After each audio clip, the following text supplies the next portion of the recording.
So today we're going to review the Unveiled Tarot Original versus the Premium Copy. So, hindi po ako nagpo-promote ng Premium Copy. I-spot lang po natin kung ano yung difference ng Premium Copy sa original. Okay? So, this one galing sa USA and this one galing sa China. So, check muna natin yung original. And this is yan. So, box pa lang manipis yung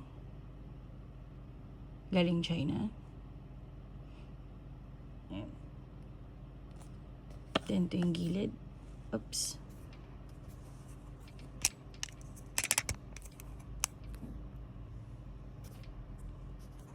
Wait lang.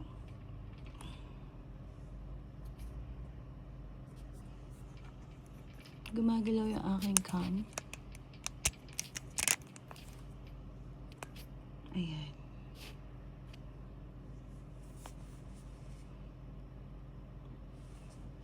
Tumabingi talaga siya. Ayan. Ito yung gilid niya. Ayan. And then back. Yan. Sa back, makikita niyo na yung difference niya. Merong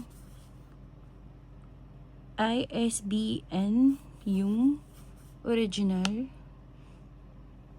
Yung premium copy, wala. Then kabilang gilid, ganyan. And then yung pag binuksan niyo yung original, pag ganito siya. Tapos ganito. Then nakalagay siya sa loob. Then yung premium copy is nakaganito. Ang hirap ah. Wait lang. Teka lang, hirapan ako siyang buksan.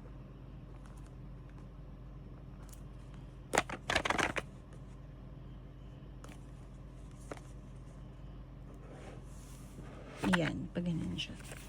Okay? So, check natin.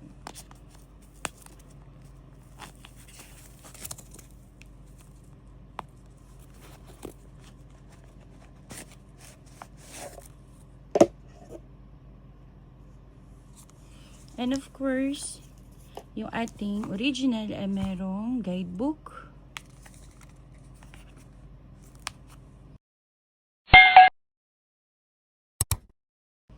Meron akong review nito.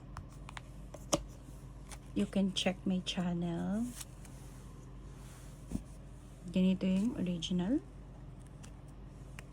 Ito naman yung premium copy.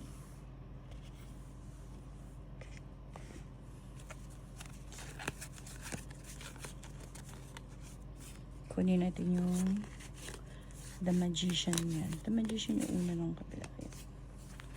Sumunod niya The High Priestess.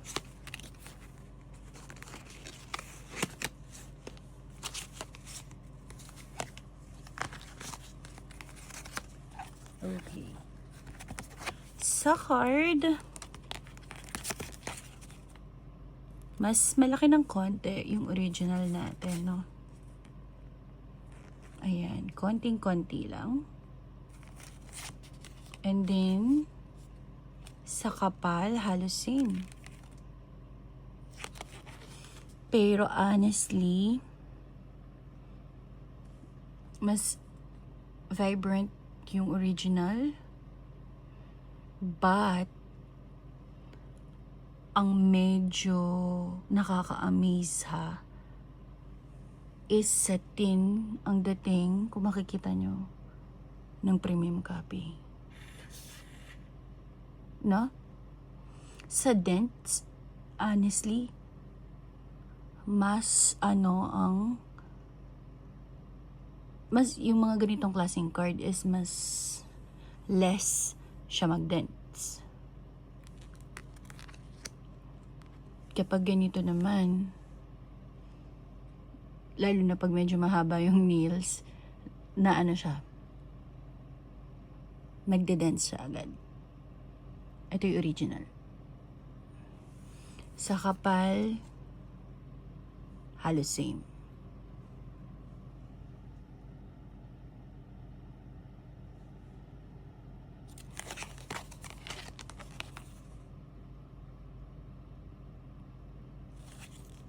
Walang guidebook yung premium copy.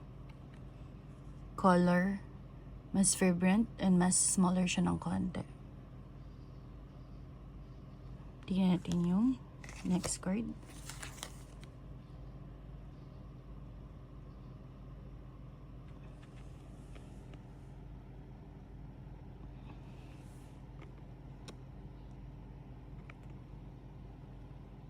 Ayun na. Setting ng dating ng premium.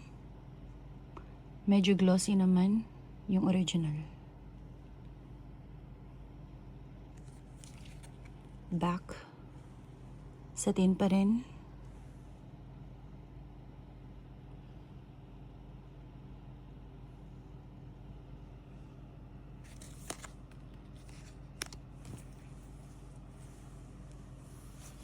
Sa kapal, pag ginanyan mo, halos same eh. Maliit lang yung, halos same, diba? Maliit lang ang, ito ng kaunti talaga.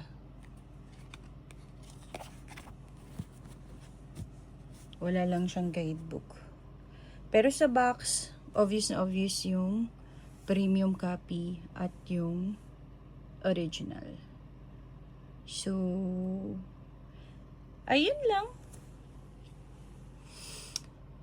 Ngayon, gumagawa na ako ng video to compare or how to spot those original and premium copy.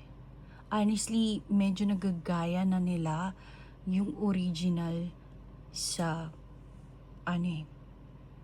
ng mga premium copy, nagagaya nila yung mga original. Syempre, hindi ko naman pinopromote yung premium copy, pero may mga kumakagat na rin ng mga premium copy kasi pag low budget, 'di ba? Mahalata mo lang din talaga siya honestly kapag wala siyang guidebook, no? Kasi ang mga original, of course, may mga guidebook sila. So sa box, mahalata mo rin siya sa box. Ganun. So if you have any tarot in mind that you want me to compare to original versus premium copy, may mga premium copy, no? May mga copy din na yung mura talaga. Yun talaga mas yung tig 299, 150. Ayun, mga maliliit na deck na talagang Pero ito, tinatawag na premium copy kasi halos ginaya talaga eh. So, ayun. Pero may spot nyo pa rin sa original. Malaki pa rin yung differences niya sa original. And of course, sa price. Kasi, mas mahal talaga ang original. No? Ayun lang. So, if you have any tarot in mind, yun nga na gusto nyo pang i-compare ko with the premium and the original, just let me know. Okay? Thank you. See you in my next video. Bye!